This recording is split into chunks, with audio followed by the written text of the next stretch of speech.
In today's Final Touch, it is truly Christmas in July. The 61st World Santa Claus Congress kicked off in Copenhagen, Denmark. 150 Santas from around the world were there. From countries as far away as Japan and the U.S., they seemed to enjoy the cooling winds at sea as they took a boat trip. After the trip, the Santas were due to go head-to-head in a Santa Obstacle Course World Championships. That's a lot of Santas in those big Warm. heavy costumes. It's in the 90s in Denmark this week. So Christmas 22 weeks away. Wow. Merry Scary. News 3 at 5 starts right now. And right now at 5, the U.S. Agriculture Department announces a plan to help farmers affected by tariffs. What local farmers are saying about this help. It's been 2 weeks since the fatal Sun Prairie explosion, and some businesses and homes are still without gas. Visiting Adams County, what she's saying about the way that the school there is tackling mental health care. At 5. Thanks for staying with News 3. The Trump administration throwing U.S. farmers and ranchers a lifeline caught up in the growing trade dispute. The U.S. Agriculture Department is providing $12 billion in emergency assistance to farmers hit hard by tariffs.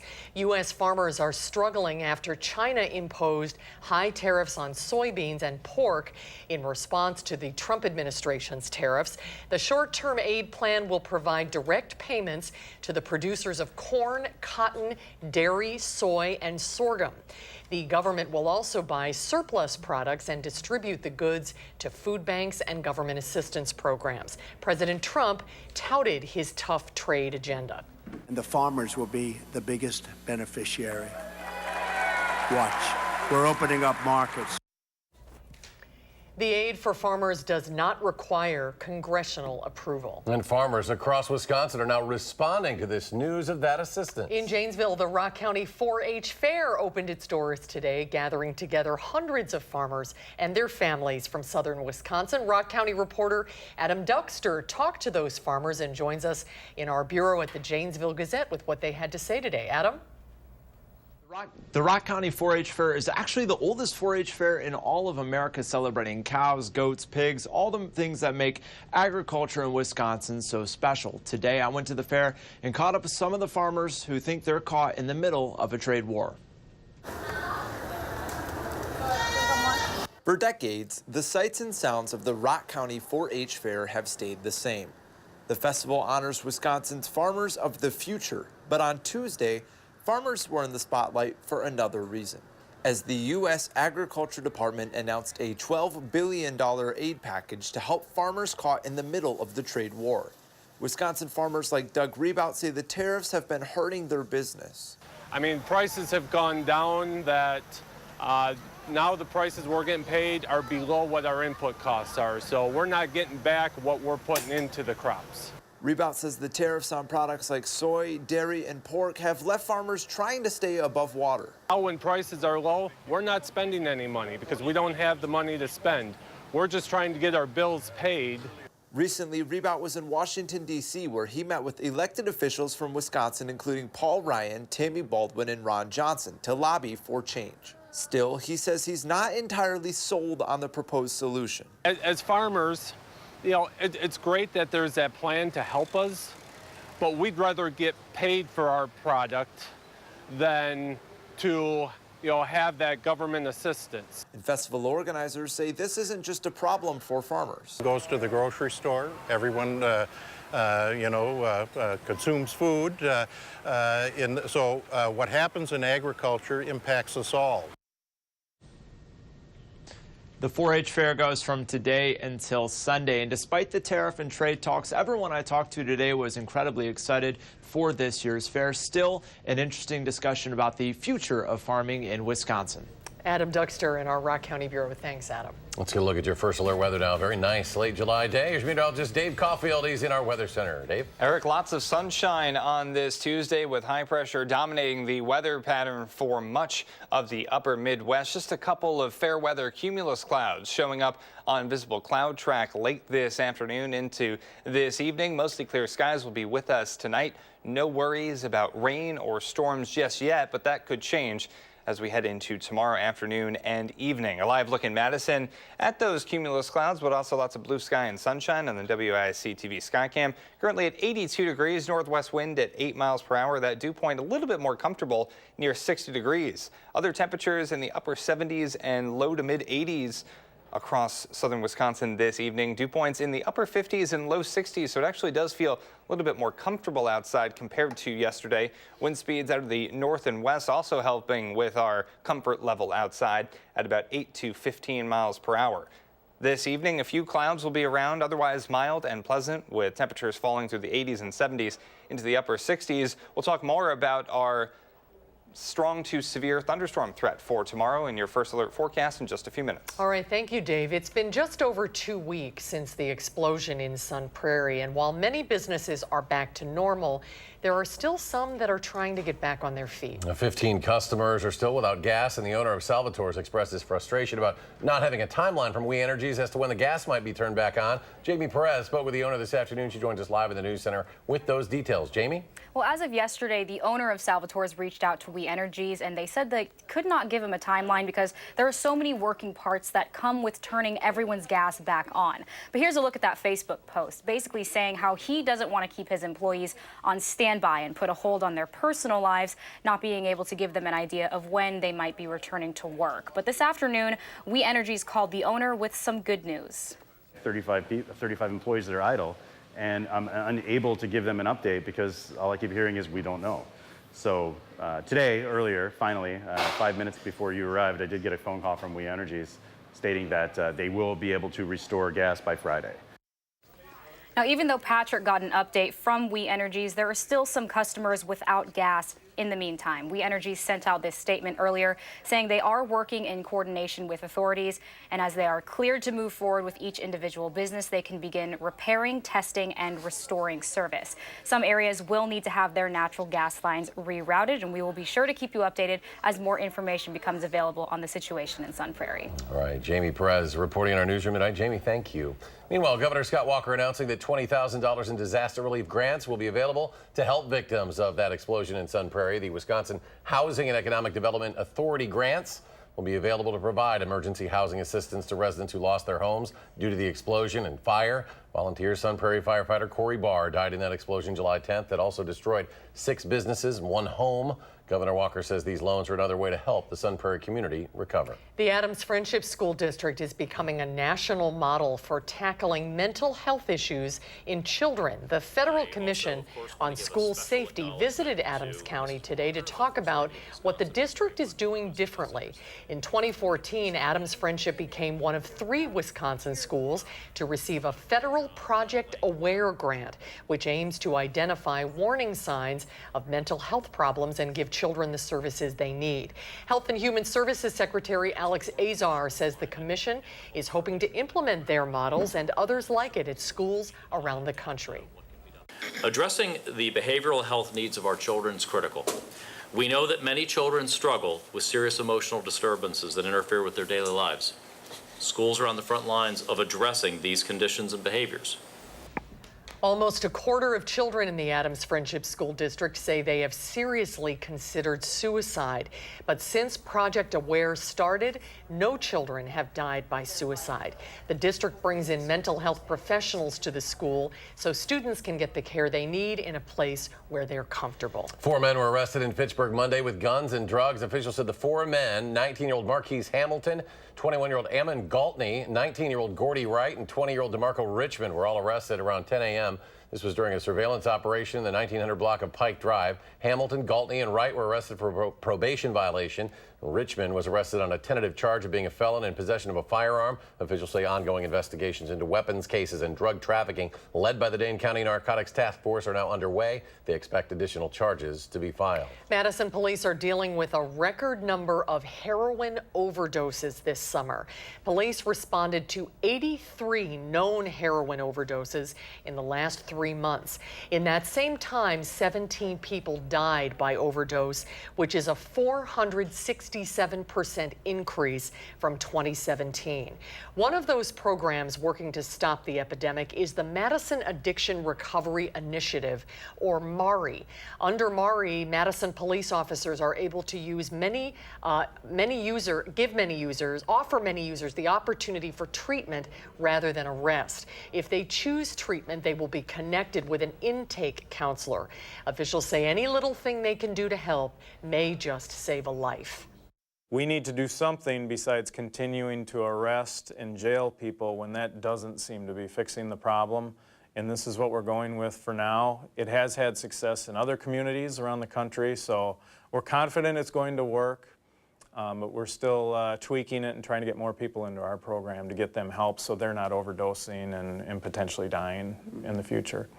Officials hope to shed some light on the problem tonight when they'll present their second quarter report at the Common Council meeting. Kimberly-Clark Corporation says it is open to negotiating state incentives to save at least one of the 2 facilities from closure in Wisconsin. Kimberly-Clark's position on the Cold Spring facility follows a new labor agreement ratified just last night by United Steelworkers. The president of the local union says the new agreement provides Kimberly-Clark with concessions aimed at keeping Cold Spring in operation. The company announced earlier this year that it planned to close Cold Spring as well as the Neenah factory, eliminating more than 600 jobs. The Madison Common Council plans to vote on a resolution tonight that would make the city responsible for routine maintenance on Buckeye and Cottage Grove roads. Mayor Paul Soglin opposes that proposal. Construction on Buckeye and Cottage Grove roads is set to start next year.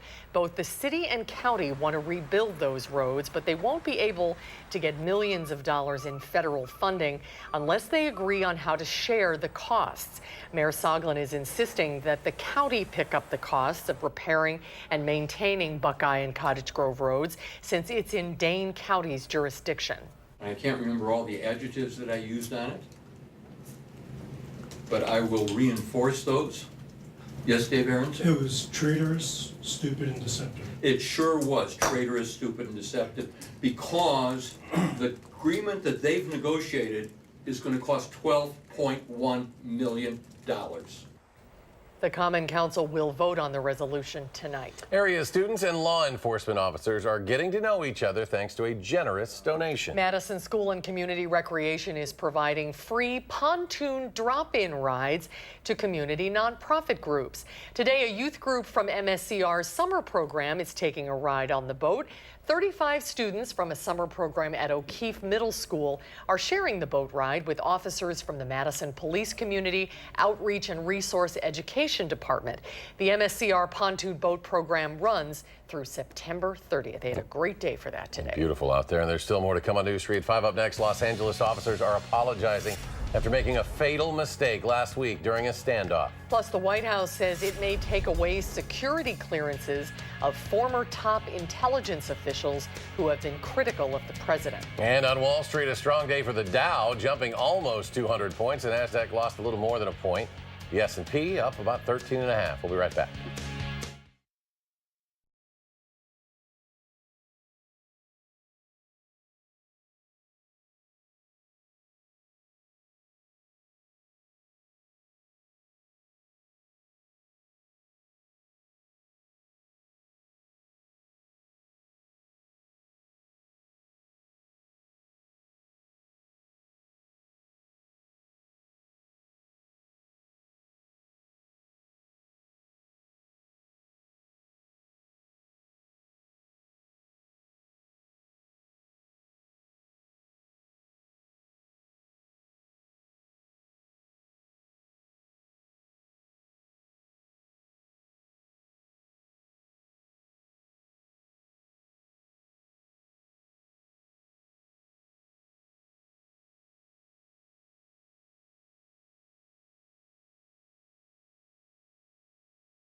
The Los Angeles police chief faced the cameras today to offer condolences for a tragic mistake over the weekend. A woman killed during a shootout at Trader Joe's was hit by police gunfire. The Los Angeles police released body cam video of that gun battle. Police had been pursuing 28-year-old Gene Atkins as a suspect in the shooting of his grandmother and a teenage girl. They say he fired at officers after crashing his car at Trader Joe's, where he took dozens hostage.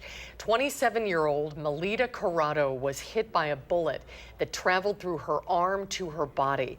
The police chief said the tape helps to frame a deadly mistake. I'm sorry to report that we've now determined through our forensic investigation that one of the officer's rounds struck Miss Corrado as she was exiting the market. Atkins, the gunman, has been charged with murder, attempted murder, and dozens of other charges. The White House defending a potential move to take away the security clearances of former top intelligence officials who have been critical of the president. Critics call it retribution for speaking out against the administration. It is common for former intelligence officials to hold those security clearances after they leave office to advise their successors. Two men who would be impacted include fired FBI Director James Comey and his ex-deputy Andrew McCabe. Another person singled out, former CIA Director John Brennan, who had harsh criticism for the president following his news conference in Finland last week with Russian President Vladimir Putin. I think he's trolling people, honestly. This is something that's in the purview of the executive branch. I think some of these people have already lost their clearances. Some people keep their clearances. That's something that the executive branch deals with. It's not really in our purview. Security clearances are renewed every 5 years. At least 2 large fires have killed 74 people in Greece, and the death toll could rise. Gale force winds are fueling several large wildfires raging across seaside towns near Athens. Witnesses say the fires are changing direction so quickly that many people are being caught off guard. In a heartbreaking discovery, Red Cross workers found more than 24 bodies huddled together, hugging each other. Officials used a flotilla of boats to rescue 700 people in the midst of the deadliest fire season to hit Greece in more than 10 years. A hydroelectric dam collapsed in southeastern Laos, leaving an unknown number of people dead and hundreds missing. Rescue efforts were underway as top government officials rushed to the site and public appeals were launched for aid. The official Laotian news agency said the hydropower dam collapsed Monday night, releasing large amounts of water that swept away homes, flooded villages, and left nearly 7,000 people homeless.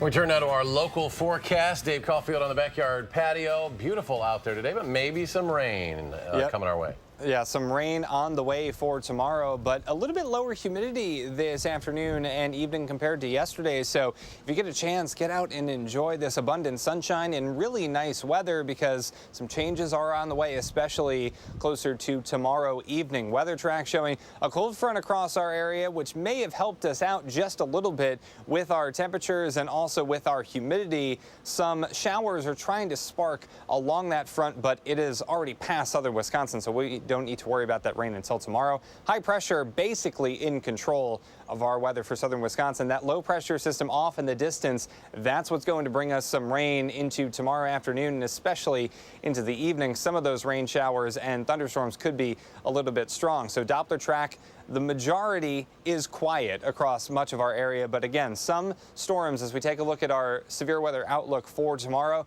could be a little bit on the strong side. Most of us in the marginal risk. That's 1 out of 5 for severe weather. So some gusty wind and also some locally heavy rain with those scattered storms, I think starting closer to 6 p.m. tomorrow for the majority of southern Wisconsin and lasting into the wee hours of Thursday for some of us. But again, not looking at anything too widespread, but in some spots, some heavy downpours and also some gusty winds are possible tomorrow. So we'll keep an eye to the sky into tomorrow afternoon and evening. Rain departure from normal. We could use a couple of drops in Madison once again. It only takes a couple of days for our deficit for the month of July to start going up. For the rest of us, pretty close to normal for the month of July. But again, a little bit of rain would not hurt some of us. Our time lapse in Platteville showing lots of sunshine, just a few fair weather cumulus clouds on this Tuesday, and one solitary cloud in my purview on the Queen Bee Radio Skycam right now.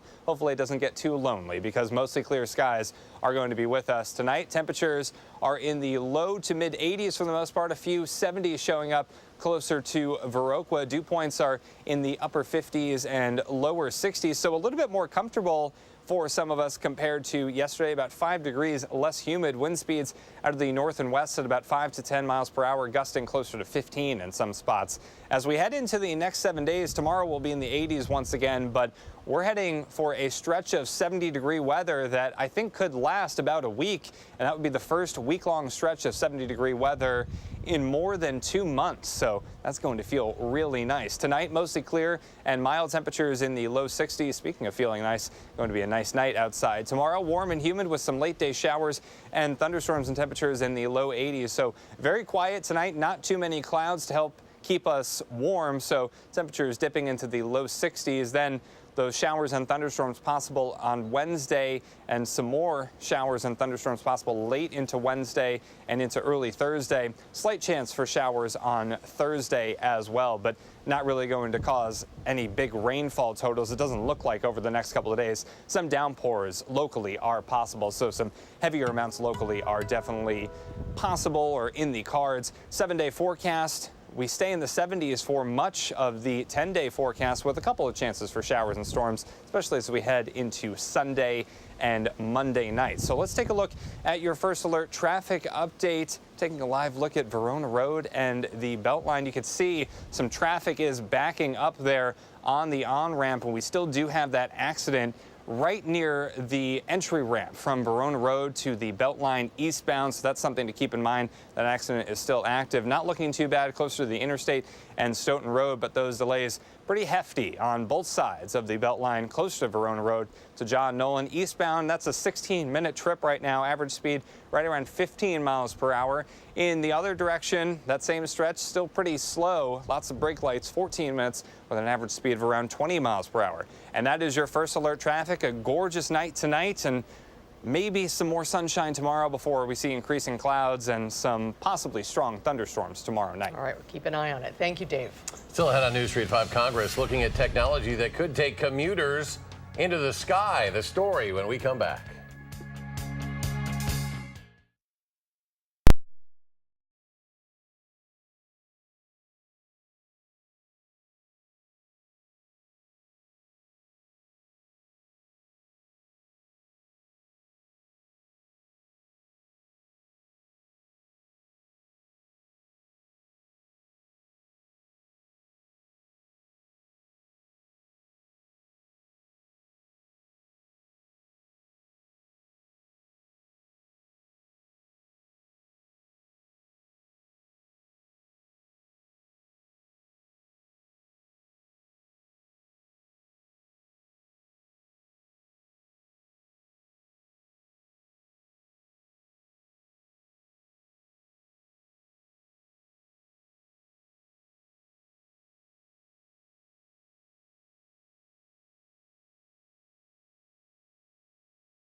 Welcome back. Vehicles that can fly are becoming a reality, and in the coming years, your commute to work may include some air travel. Members of Congress are actually looking at what it will take to get there. Nicole Killian reports. Flying cars were once just science fiction fantasy, but now several companies are developing vehicles that can glide through the sky. On Capitol Hill, lawmakers held a hearing on the technology and found out just how close it is. Today, we're employing over 150 people. Anna Murachek-Dietrich is co-founder of Terrafugia and expects her company's flying car, called the Transition, to be on the market next year. I think this is a very exciting opportunity for technology, and I know there's been a lot of hype around flying cars for generations, really, but I think we are very close. The street-legal car would take off from an airport, but experts see a day when the vehicles hit the sky from anywhere. Uber plans to create an airborne ride-hailing service with machines that can fly up to 200 miles per hour. We are targeting 2020 as the date for the start of prototype testing in our two partner cities in the U.S., Dallas-Fort Worth and Los Angeles. Members of Congress say there are major challenges to address before flying cars can get off the ground in large numbers. NASA is studying what regulations need to be adopted so the average driver can start flying. Assuring the safety of these vehicles for operation in densely populated urban areas will be a major challenge. The Terrafugia Transition operates similar to a plane, and owners would need a sport pilot license to operate it. But the company hopes to eventually have autonomous vehicles that can pull out of the garage and take off vertically. It could change the way we commute and bring an end to the traffic jam. Nicole Killian, CBS News, Washington. One final check of your forecast in a moment. Stay with us.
Nice night tonight. Yeah, it's gorgeous outside with clear skies and temperatures falling through the 80s, 70s into the low 60s by tomorrow morning. Your day planner showing a couple more clouds visiting us during the afternoon and evening with chances for showers and thunderstorms spiking up during tomorrow night. Temperatures in the 70s for the foreseeable future, though, so nice weather ahead. Yeah, nice stretch.